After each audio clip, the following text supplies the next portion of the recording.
Hello everyone, Pally here. Welcome back to Heroes of the Storm. In today's video, we have landed on Illidan's Storm Rage.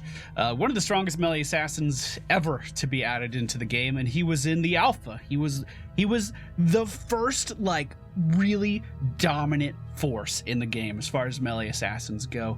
He was so strong, but he only had one build, and this was a really big problem. He used this one build for probably a year straight. But Blizzard nerfed it and nerfed it and nerfed it to the point that it just wasn't playable anymore. It didn't open up other options. It just made the character not desirable in any way. Now, he does have a rework to his talents that is implemented. It's probably 6 to 8 months old now. We've talked about it a lot on the channel. And he has two really distinct playstyles that both seem to work pretty well. You either go for unending hatred at the beginning of the game to increase your auto attack damage, and you try to get as much auto attack damage as possible so you heal for more with your trait, or you go for immolation and you kind of focus on clearing camps a little bit more. You become a force that kind of roams around the map and does whatever needs to be done, like getting camps, getting coins, things that don't necessarily generate XP or require you to be in a lane. It kind of opens you up for that a little bit more. I am a big fan, a huge fan of the hunt. Now, it may not be the best team fighting ultimate, but it does allow you to be on the map, doing something else, contributing something for your team, and then engaging really hard. My last video was about the hunt, so if my team needs metamorphosis in this game, I'll take it. If they don't, we're about to hunt down some demons, you know what I'm saying? My hatred is unending. All right, ladies and gentlemen, we find ourselves in the Towers of Doom today. It's a big map. It's a map that doesn't have a lot of mercenary camps. It's a map where I could potentially be getting stacks for attack damage and then hunt into an area. Okay, what's the rest of our team? We have to look at it. Brightwing, global presence, great for the hunt. Abathur, global presence, great for the hunt. Sergeant Hammer, slow, methodical, creeping, likes to hold down an area. If we let targets come to Sergeant Hammer, then we could potentially be great for the hunt. We all in on Hammer or... Oh, shit. All right, we're going to go on Ending Hatred. We're going to stack up auto attack damage, and we're going to try to make it work. Will it work? Who knows? I will say I really want to win this game. This is probably the one I want to win the most. At least out of the last few episodes. I'd like to think I'm a competent Illidan player, and he is kind of hit or miss. You know, he is really, really team reliant. Even though he could be an absolute dominant force in a game, he really does rely on those around him to keep him alive and keep him healthy. Now, we do have the Abathur, but we also have a lot of people dying right now. So hopefully we can make the adjustments we need to in order to be successful here. The most important thing I could do for myself right now is just to keep my eyes on the map. Remember, they do have a Nova, so we always kind of have to be aware that ganks could happen at any time. But keep my eyes on the map and just be ready to back up because we do need to get this XP. We can't trade into her just a little bit. I don't want to commit too hard. The last thing I was Kerrigan comboed, we do see everyone accounted for. And she just used Ravage, so we can go kind of hard here. She pulled me out of her combo. I don't mind that at all. Okay. So yeah, we're just going to focus on getting stacks. I do think I am going to use the hunt today. And actually, the hunt is... Well, let's rephrase this. One of the highest win rate builds on Hawksogs now does rely on the hunt. Now, I didn't look at anything else in that build. I just saw the hunt and I got excited. So we are going to use my variation on what a hunt build looks like. I don't know if it's the one that's sweeping the nation right now or anything. Oh, I went into the combo. Okay, we're fine. We're good. I don't know if it's the one that's sweeping the nation right now, but it is the one that I'm going to use. Now, we are going to go for friend or foe at level 4. This should allow me to disengage to my allies, no problem. Looks like Abathur got that top turn in, no problem. And we're going to try to jump in down here and be really supportive to our Sergeant Hammer friend, who has just been killed. Looks like we will get a Malfurion, however... There we go. Switching around to Kerrigan now. Make sure we dodge that combo. So very important, as I'm sure you already know. Jumping in. I wanted to land that body block there. Wasn't quite able to, but we could probably just chase her down anyway. Abathur giving us that top hat love. You have to appreciate that. Always take care of your Abathur team. He'll take care. Why'd you stop? Oh, were you actually interrupted? Just channel on the thing. Just channel on the thing, though. My Abathur doesn't love me anymore. Please come back. Please come back, Abathur, please. Uh-oh, team. And we were taken down by the Kerrigan combo. So, Illidan had one build throughout the entire alpha. And I mean the whole fucking thing. If you were not playing the one build for Illidan, then you were going to lose. And that build focused on pure survivability and AoE damage. Every successful build for Illidan used Immolation. Immolation just kind of makes you radiate damage off of your body, and it allows you to deal this passive damage to everyone around you while you're in the middle of a team fight, which was something that was very common. You know, you would take Metamorphosis, you would be in the middle of a team fight, and you would just kind of radiate damage to everything around you. It also relied on things like Blood for Blood, which he doesn't have in his kit anymore. And it worked pretty well. Illidan could only do damage because he could survive.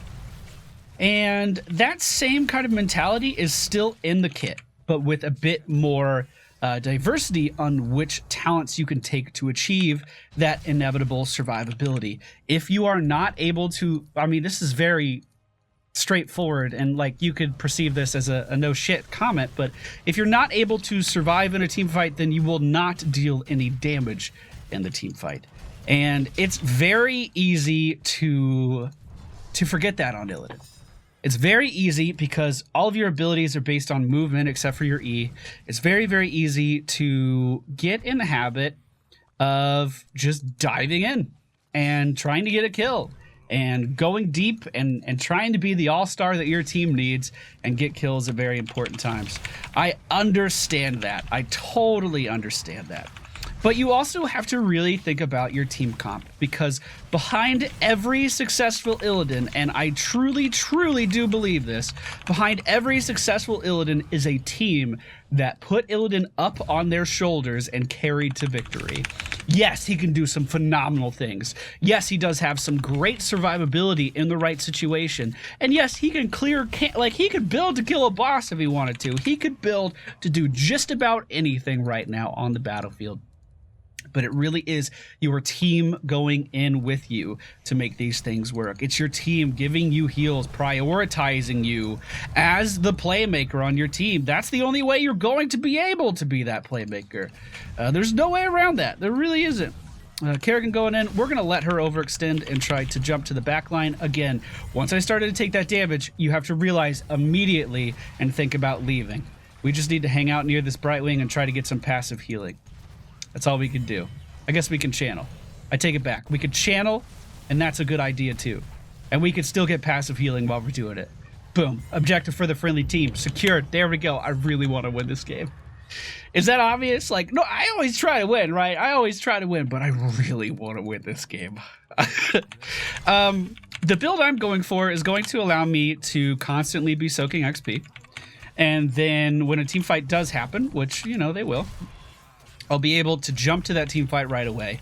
We should be able to get a decent amount of survivability from the build. I did not take block versus this team because really their auto attack damage is not very high. Instead, I did go for Thirsting Blades, which is going to give me more healing when I auto attack. And just some general tips for playing Illidan is you always want to have your Sweeping Strike on cooldown. Not only for this build, but for pretty much every build that Illidan has right now. It's going to be giving you more auto attack damage, which in this particular case means we're going to be healing for more. And it also just, it's just good. A lot of your survivability in the late game on the most popular talents come from always having your Sweeping Strike on cooldown, and it's easy to forget that. It's easy to think of it as an offensive mechanic, but really the movement it provides and the buffs later on make it also a defensive mechanic, and it's important to just get that muscle memory of every few auto attacks. You want to be moving somewhere with this Sweeping Strike. Let's go see if we can get a kill up top. Hello. There's the sweeping strike. Here's the dive to body block. And there we go, team. We could dive back over the tower and get to safety. And that is why I love Illidan. It's plays like that. That is why I love this build on Illidan. We saw Zagara was overextended. People will be overextended a lot on this map. It's all about laning. It's all about just going in and pushing lanes to not only soak XP, but to get towers. Like, that's a constant on this map. I love the hunt on this map. Now, rather than going straight to my team, I'm going to go ahead and just auto-attack here in the middle lane. This is generating more attack damage for me because I'm killing minions. But it's also lowering the cooldown on the hunt, which means I can instantly engage on the enemy team down here. We have the support from Abathur. We have my team coming in to continue to support me. Now, if I did that by myself and my team just stood there and watched, if they just watched me hunt in, I was a dead man. But it was because the team came in and backed me up that that play was successful. And again, I cannot stress that enough. Did Illidan go in? Did Illidan fucking hunt there and start a quadra kill? Abso-fucking-lutely he did, and it was awesome. Was Illidan the reason we won that fight? No. And I think that is, like, super important. And as, you know, a casual person watching the game, you may think Illidan's the strongest fucking thing in the whole world. He's not.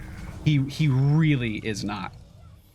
Any type of imposing presence on the enemy team can completely shut him down.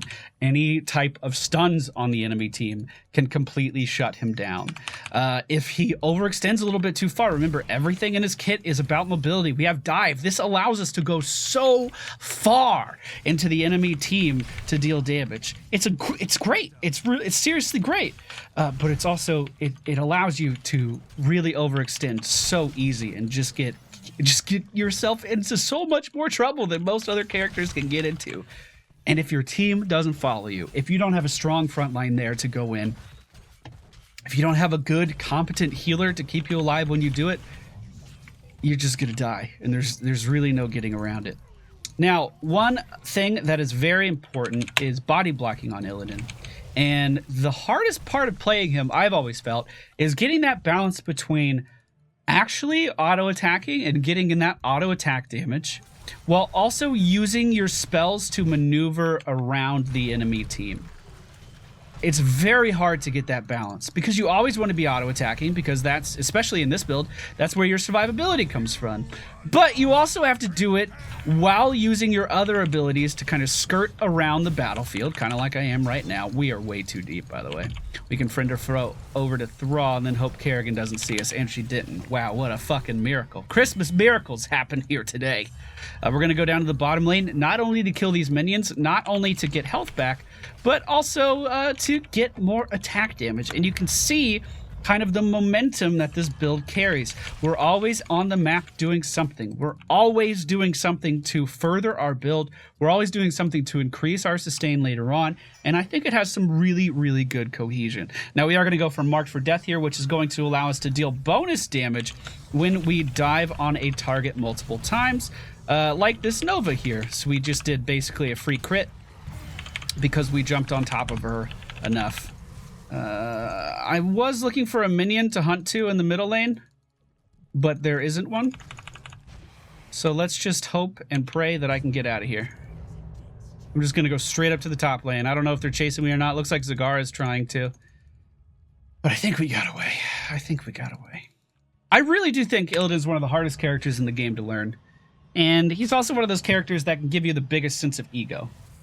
Like, well, I did this, but why did my team follow me? It's because you fucked up. It's because you fucked up, Illidan. That's why. You went in too hard, man. I think I can get some decent damage in here. Hey, look at that. Speaking of fucking up. But he's able to disengage so fast that in most situations you can save yourself from a terrible idea like what we just did. Which one's the real one? It's this one on the right. There we go. Beautiful! I'm gonna sit up top, and I'm gonna get these last hits. You don't need the last hits, by the way, just for the record. You only need to be around a minion when it dies. Another interesting thing about Illidan's development cycle is the heroes that he empowers just by being strong at any given time. And I think this is really interesting, actually. So, like, the characters that I'm going to talk about, they have received buffs and nerfs and, you know, tweaks along the way as well. So, I mean, maybe take what I'm saying with a grain of salt here. But it's interesting to see the cycles of characters like Tassadar and characters like Brightwing.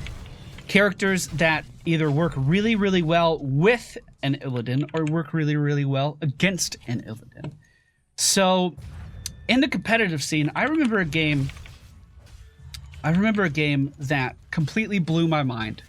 This is back when double warrior was the most common strategy in the game. And we saw a team pull out an Illidan with 2 supports with him. No warrior on the team at all. And they were able to completely shake up the expectations of that fight. And it was like a jaw-dropping experience. I wish I remembered the name of the team. I'm so sorry that I don't. It was at the North American Championships. And it was so cool to watch because they understood the strengths of Illidan, and this is when Illidan wasn't even good. This is what Illidan was, a character you didn't pick, but he was able to completely shake up the meta that was cemented in the game at the time. I mean, which happens, you know, fairly often. Boys, we fucked up. We're good though. We good though. Let's just get some health real quick. Let's just get some fucking health real quick. Pop evasion. There we go. And he did it in such an unconventional way because there are just some certain characters that inherently go well with him, and Tassadar is one of them.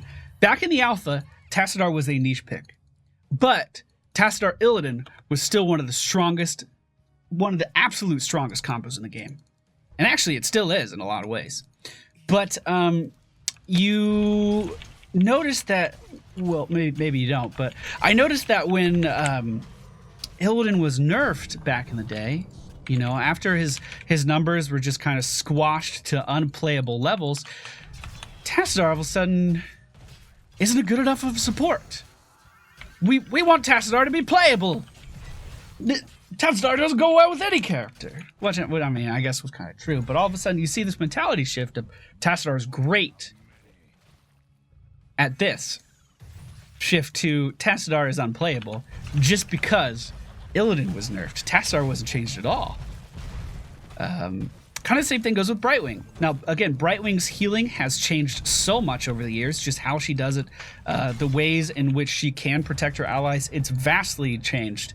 But Brightwing was the best counter to Illidan. Back when Illidan was crazy strong, was in every match you would ever play, she was also in every match that you would ever play. Her healing numbers were adjusted, her healing numbers were lowered, and people still picked Brightwing in every single match. And the simple, oh, it's too deep. The simple reason for that is Brightwing has the best spell in the game for messing up Illidan, which is Polymorph. 12-second cooldown W, he uses it all the time. Completely shuts down everything he needs to survive, which is his mobility and his ability to auto-attack. It completely stops that. And even when Brightwing's numbers were being adjusted and lowered and lowered and lowered to be more in line with the game or whatever, we saw Brightwing still show up at every match up until the point that Illidan kind of got nerfed too far. And then you see the rework for Illidan go in, where he has talent diversity again, and he has more exciting ways to approach the battlefield, and he can actually use the hunt. Oh my goodness, what a concept! A hero with 2 heroic abilities. You see that happen, and then guess who comes back? Really hard. Brightwing and Tassadar. Granted, they both did receive talent reworks, but you know, it was a big shift. Well, it looks like we won the game, everybody. Which was exactly what I wanted to do. We did okay. How are we on stacks? Did we complete our quest? Yeah. Alright. So this is my new favorite version of the build right now. I don't know if it's the most popular. In the past, I was going for Blink, or Bolt of the Storm, or Flash, or whatever you want to call it, at level 20. Oh, they stopped us. They managed to retake top. But I did kind of make the shift over to Nexus Blades just because, you know, I'm going all in anyway. We might as well go all in, you know what I'm saying? You might as well commit to the hunt. And I really like it. Team did a great job here of supporting me. Team did a great job of making sure that the Illidan plays looked good. Because, I mean, I can go through the motions, but if the team doesn't support the Illidan, then the Illidan does not look good. Make no mistake. He is in a phenomenal spot right now, if you guys want to check him out. I will say, though, he is one of the hardest characters in the game to play properly. He's also one of the most humbling characters. It'll really teach you what talents lend themselves well to certain situations. You can kind of sculpt your build based on what you see, and it'll also teach you to read posturing on the map and you know, whether or not your team is actually eager to engage. Really, really, really good. I love Illidan. He's so much fun. The build today: Unending Hatred, Friend or Foe, Thirsting Blades, The Hunt, Nibble Defender, Marked for Death, and Nexus Blades. Thank you all for watching today's video. I hope you enjoyed. If you did, please be sure to hit the thumbs up button and subscribe if you're new to the channel. And we will be back with Jaina Proudmoore, which is cool because she just got popular again. Awesome. Bye!